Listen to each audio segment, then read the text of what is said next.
College of Arts and Commerce. Myself, Assistant Professor Reena Mishra.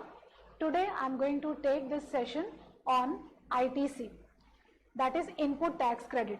This topic is useful for TY BCom, TY BFM, TY BMS Semester 6 and MCom Semester 4 as well as BAF, TY BAF Semester 5. First of all, let's understand what is input tax credit. Input tax credit refers to reducing the taxes already paid on inputs, that is purchases, from taxes to be paid on output, that is sales. As far as the input tax credit is concerned, this is one of the benefit which is available to all the registered dealers under GST. Under this mechanism, the taxes which are already paid by the dealer on the purchase of goods or the services which is going to be used for the furtherance of business is deductible from the total tax liability which is payable on the turnover. Let's understand with the help of this slide who all are eligible for input tax. Input tax is accessible on the purchases made for business purposes and non-business purposes. Business purpose is also divided in 4 types. That is the wholly taxable supplies, zero rated supplies, non-taxable supplies, exempt supply including RCM. Now let's understand one by one what does these supplies, different supplies means. Wholly taxable supplies refers to all those supplies of goods as well as services which attract GST. So all those taxable goods and services are eligible for the input tax credit. Zero rated supplies, also known as the export oriented supplies, zero rated supplies can also claim the input tax credit. Non-taxable supply is also a business supply which is related to those goods or those services which is not at all covered under GST umbrella.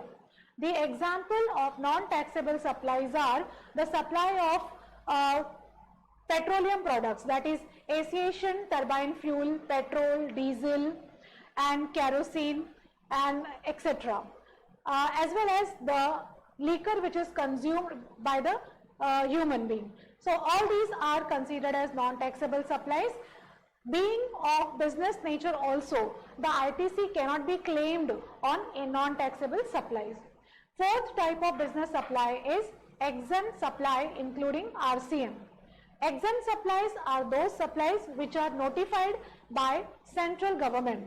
This supply includes the supply of goods as well as the services, and this exempt supply also includes the RCM, that is reverse charge mechanism transactions, whereby the supplier is not liable to pay the taxes to the government, rather the recipient of goods and services is liable to pay the taxes. So out of these 4 types, that is wholly taxable supplies, zero rated supplies, non-taxable supplies and exempt supplies under RCM, only 2 types of supplies, that is wholly taxable supplies and zero rated supplies, are accessible to ITC, that is they can claim the input tax credit, whereas non-taxable supplies and exempt supply including under RCM cannot claim the deduction under ITC. The supplies which is made for the non-business purpose, that is for the personal purpose, or we can say other than business purpose, cannot claim ITC. Let's understand what is aggregate turnover. It is very much important to understand the meaning of aggregate turnover, because aggregate turnover is computed to levy the taxes. Under section 2 subsection 6, aggregate turnover is defined as it is inclusive of all taxable supplies excluding supplies under RCM, exempt supplies, export of goods and services or both, and interstate supplies. All taxable supplies is those supplies which are chargeable to GST. This supply includes goods as well as the services. Exempt supplies are those supplies which are notified by the central government. Exempt supplies also includes the supplies of goods as well as services which is notified by central government and which is not chargeable with the GST rates. Export of goods and services or both. Export plays a very important role to improve the financial status of the company or to improve the GDP of the company. Therefore, government motivates or encourages the export of domestic export more and more as far as possible, and therefore to encourage the export more and more, government is also playing a very important role through the implementation of government schemes. And to keep in consideration that aspect, the export of goods and services or both are also a part of aggregate turnover, but the tax rate levied on these exports or these supplies are very nominal, sometimes nil, and because the government is very supportive. Interstate supplies refers to those supplies which takes place out of the state, or we can conclude that the interstate supply is that supply which is not an intrastate supply. So interstate supply consists of the supplies between two different states, two different union territories, one state and other union territories. Export and imports are also considered as the interstate supply. Any type of, but it excludes the central taxes, state taxes, union territory taxes, integrated taxes and cess. Suppose if these taxes are included in the turnover, then this need to be excluded during the computation of aggregate turnover. Capital goods. Capital goods is the value which is capitalized in the books of account of the person and which is used in the furtherance of business. Capital goods are generally those goods which are used for the long term, for a greater period of time, and the purchase of these goods are not of the recurring nature. And these goods are capitalized in the books of account, that is in the balance sheet on the asset side, and this capital asset must be utilized for the furtherance of business. Any capital goods consumed for the personal purpose, domestic purpose are not part of the business. Exempt supply refers to the supply of nil rate of tax or exempted from the tax. Exempt supplies are those supplies which may be taxable in future, but as of now in the current financial year the government has exempted them due to some socio-economic features, and that's why these all the goods and services are included in the exempted list of the exempted list issued by the central government. Electronic credit ledger. Electronic credit ledger is one of the important ledger which is maintained by the government to maintain the different records. First of all, the credit ledger is maintained in the electronic form of the dealer, one who has already registered with the GST law. And this electronic credit ledger carries or contains all the credit which is available on the inputs purchased by the supplier. Input tax, output tax. Input tax refers to that tax which is paid on any supply of goods and services or both by a registered person.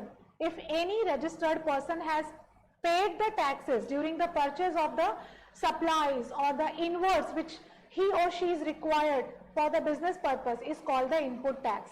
Whereas output tax is payable on the turnover or on the sales or on the supply of goods and services. Input tax excludes the taxes payable under composition scheme. Composition scheme is that scheme which is available to the small traders, and if the trader is registered under composition scheme, is not eligible for the input tax credit. Whereas the composition scheme, it excludes tax, the output tax excludes tax payable by him on the reverse charge basis. The taxes paid on the reverse charge basis are not included or not eligible to input tax credit. Who all are eligible for the input tax credit? It is mentioned under section 16. Only registered person can take ITC credit. Those who are registered under GST law can only avail the benefit of input tax credit. And availing the benefit of input tax credit is very important for any supplier because it helps to save a great amount of tax outflow for that particular dealer. Possession of tax paying document. Before the dealer wants to claim for the tax input, he needs to retain the document which proves that the dealer has already paid the input taxes to the government. Receipt of goods and services, whatever goods and services he has purchased, the receipt is required to be maintained and those receipts must be issued by the proper authority. Tax charge is paid to the government. Whatever taxes, input taxes are paid by the supplier must be paid to the government. Furnishing of return.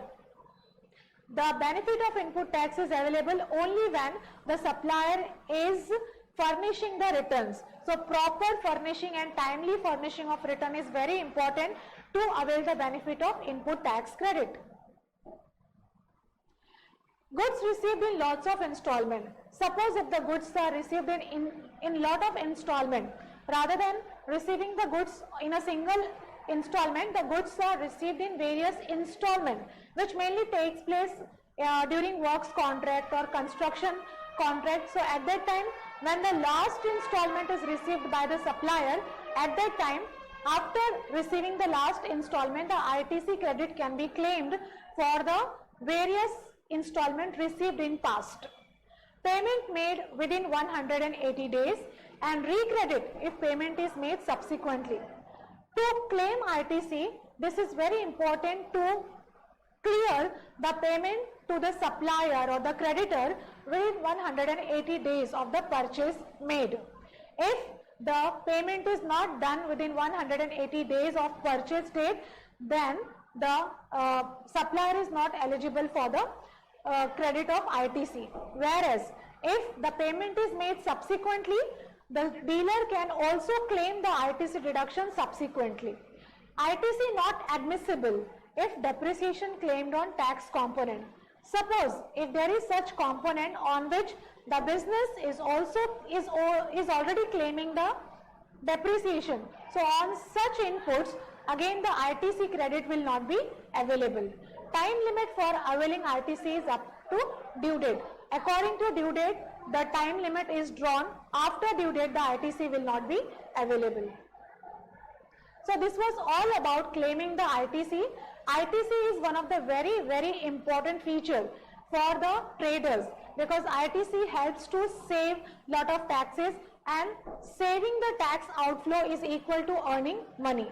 Therefore, every dealer should register himself or herself sometimes after meeting the registration limit, or even the voluntary registration is also allowed because registration will only help to avail the benefit of ITC. So registration is must requirement for availing the ITC. I hope you all have cleared with the ITC concept. Thank you.